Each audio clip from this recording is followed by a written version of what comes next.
मेहनत की, इतना पुरुषार्थ किया, तब भी तो कुछ नहीं हुआ। भगवान को भी बुला लिया तब भी कुछ नहीं हुआ।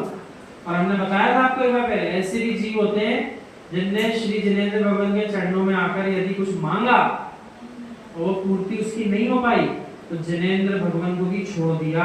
आखिरी दिन बोलने भी आते हैं, आज आखिरी बार आए आपके पास और ये बताने आए आपको कि आपने कोई दम नहीं है, इसलिए आपके पास दोबारा नहीं आएंगे। हम जा रहे हैं उन भगवान के पास जो अपने अनुसार सब दिला देते हैं, जो मांगो वो दे देते हैं, हम उनके पास जा रहे हैं। आपको मानना से बंद कर दिया। ऐसे जीव भी होते हैं। अरे आगे अपने पुण्य पाप को क्यों नहीं निहारा? भगवान को दोष मत दो, अपने पापों को दोष दो। ये व्यापारियों का मार्ग नहीं है। हे प्रभु मैं सिद्ध चक्र विधान करा दूंगा, मेरा ये काम बन जाना चाहिए। मतलब वहां भगवान जी से भी डील करने आ रहे हैं आजकल ये चीज, इतने करोड़ों का दान करेंगे, इतने करोड़ों का फायदा हमको हो जाना चाहिए तो हम इतना दान आपको कर देंगे। ऐसा नहीं करना। यदि तेरा तीव्र असाता कर्म का उदय है और तेरा काम नहीं बन पाया तो तू तो यूं ही कहेगा सिद्धों में भी कोई शक्ति नहीं बची, सिद्ध भगवानों में भी शक्ति नहीं। अरे ज्ञानी, सिद्धों में शक्ति का अभाव नहीं है। आप अपने पापोदय को क्यों नहीं निहारते हो कि तीव्र पाप का उदय चल रहा भी नहीं चल रहा। और दोष किसको दे रहा है अपन? जो कुछ भी नहीं करने को तैयार है उनको दोष देने को अपन तैयार है।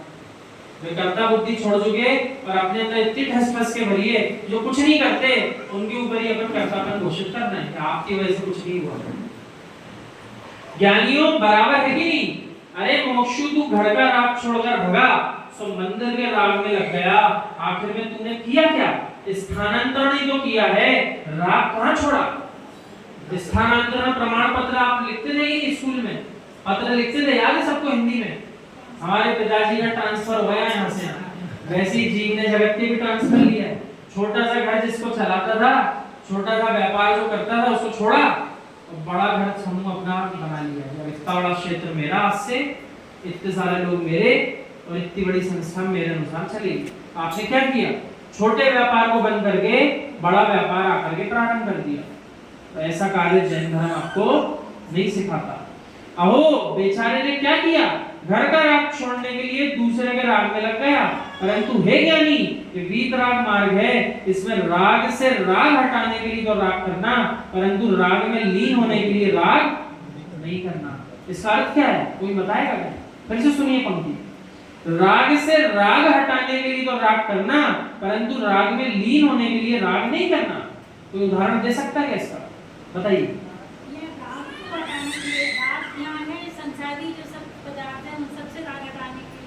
राग करना, राग किससे? अपनी आत्मा स्वयं से वो राग करना, पर राग में लीन होने के लिए राग नहीं करना।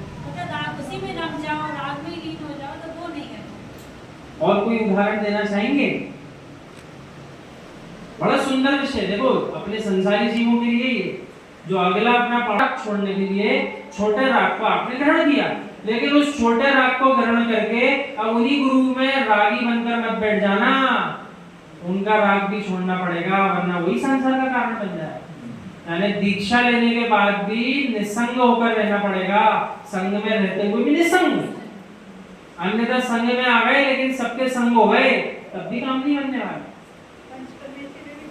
हाँ, पंच परमेश्वर में भी घटित हो जाएगा कि जब तक आपको संसार का राग छोड़ना है तब तक तो इनसे राग कर लो भगवान से, लेकिन जब आगे बढ़ जाओ तो इनसे भी राग करके बैठ गए। एक तीर्थंकर से एक जीव आया था एक बार बेड़ागढ़ में, संस्कार खाकर महाराज जी से उलझ गया। कहने लगा महाराज जी मुझे बोली वापस लेना है। महाराज जी ने क्या बात है? पूछा मेरे की दिक्कत क्या है?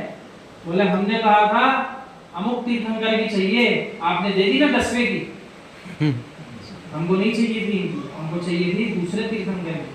सो एक तीर्थंकर के राग में दूसरे तीर्थंकर की भगवान की जो प्रतिमा स्थापित करने वाला था वो बोली वापस लेने आया, मुझे नहीं चाहिए बोली, आपने अमुक तीर्थंकर की हमको नहीं दी।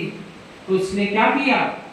वो सम्यक दृष्टि कहलाएगा कि शुद्ध मिथ्या दृष्टि है। मिथ्या दृष्टि। उसने एक तीर्थंकर से इतना ज्यादा राग कर लिया कि उनके लिए बोली लेने आ गया और दूसरे तीर्थंकर का तिरस्कार करने आ गया कि नहीं आ गया कि हमें तीर्थंकर की प्रतिमा विराजमान नहीं करना। हम भी